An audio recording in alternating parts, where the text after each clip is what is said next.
ना अब मैं इसके बाद क्या लूँगा, सबसे पहले मैं इन्वर्टिंग एम्पलीफायर लेता हूँ। सो इन्वर्टिंग एम्पलीफायर मीन्स सबसे पहले आप कुछ वोल्टेज अप्लाई करोगे और वो डायरेक्टली प्लस को नहीं दोगे, बीच में एक रेजिस्टेंस लगाओगे। सपोज़ मैं उसको R1 बोलता हूँ, ठीक है।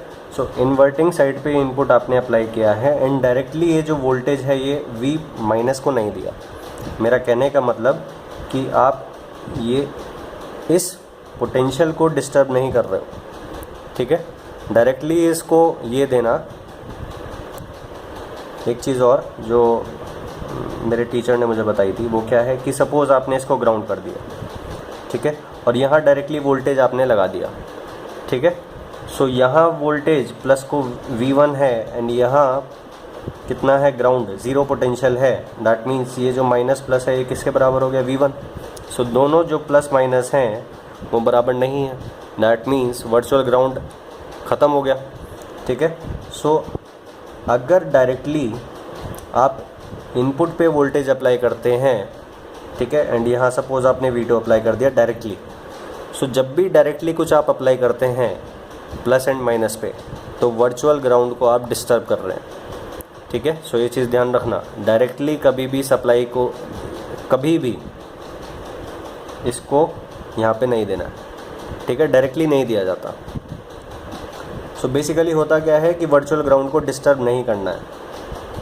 सो ये आपने V1 अप्लाई किया with some resistance in between, ठीक है, और ये जो प्लस है ये आपने ग्राउंड कर दिया।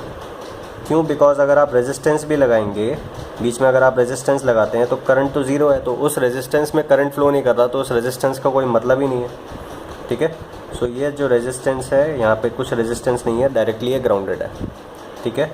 फिर ये जो आउटपुट टर्मिनल है V0 वोल्टेज जो है उससे मैंने कुछ फीडबैक करवा दिया, यहाँ पे आउटपुट से इनपुट में फीडबैक करवाया, that is with some resistance suppose RF, और ये क्या है, सपोज आपका R1, ठीक है। Now V0 by V1 ratio आपको निकालना है, ठीक है। मैं इसको आइडियल ऑप एम्प मान के चल रहा हूँ। सो दैट मीन्स क्योंकि आपने वर्चुअल ग्राउंड को डिस्टर्ब नहीं किया, इसलिए ये जो पोटेंशियल है प्लस एंड माइनस वो बराबर होगा। सो ये वर्चुअल ग्राउंड होगा यहाँ पे, ठीक है। करंट कोई भी एंटर नहीं करेगा, दिस इज़ सेकेंड कॉन्सेप्ट, ठीक है।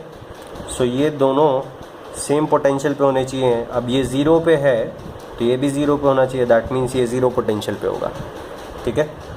अब करंट कोई भी एंटर नहीं करेगा ऑप एम्प में, ठीक है। दैट मीन्स ये जो करंट होगा यही करंट यहाँ पे फ्लो करेगा, ठीक है। नाउ इस करंट को I बोलता हूँ तो ये भी करंट I होगा। अब आपका काम हो गया। So V1 minus zero divided by R1, ये आपका इस करंट के लिए इक्वेशन हुआ। And since this current and this current are same, अब इस करंट के लिए इक्वेशन क्या लिखोगे, ज़ीरो माइनस V0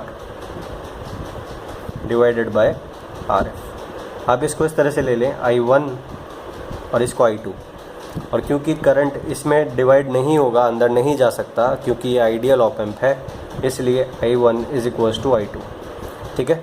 I1 का इक्वेशन ये हो गया, I2 का इक्वेशन ये हो गया, ठीक है।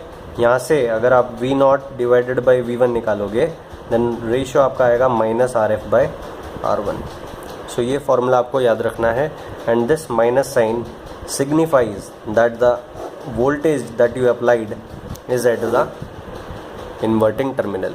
अगर इन्वर्टिंग पे आप अप्लाई करते हैं, अगर आप पॉजिटिव वोल्टेज अप्लाई करोगे तो आंसर नेगेटिव आएगा V0, और अगर आप नेगेटिव वोल्टेज अप्लाई करोगे तो V0 जो है वो पॉजिटिव आएगा, ठीक है। इन्वर्ट होके आएगा, पोलैरिटी इन्वर्ट होके आएगा, इसीलिए इसको इन्वर्टिंग टर्मिनल बोला जाता है, ठीक है। सो ये कब है, जब आप आइडियल ऑप एम्प मान के चल रहे हैं, ठीक है। सो नेगेटिव फीडबैक है, वर्चुअल ग्राउंड एक्सेप्टेबल है इसे, ठीक है। वर्चुअल ग्राउंड एक्सेप्टेबल है इसलिए ये ज़ीरो पोटेंशियल पे है तो ये भी ज़ीरो पे होगा, ठीक है। सो इस तरह से मैंने सॉल्व किया। सो अभी के लिए आपको बस ये ध्यान रखना है कि नेगेटिव फीडबैक होगा तो वर्चुअल ग्राउंड होगा, ठीक है। बेसिकली वर्चुअल ग्राउंड कब होता है, वर्चुअल ग्राउंड थ्योरी तब लगा सकते हैं जब आप वर्चुअल ग्राउंड को डिस्टर्ब नहीं कर रहे हैं, ठीक है। और वर्चुअल ग्राउंड तब नहीं डिस्टर्ब होता जब आप नेगेटिव फीडबैक अप्लाई करते हैं।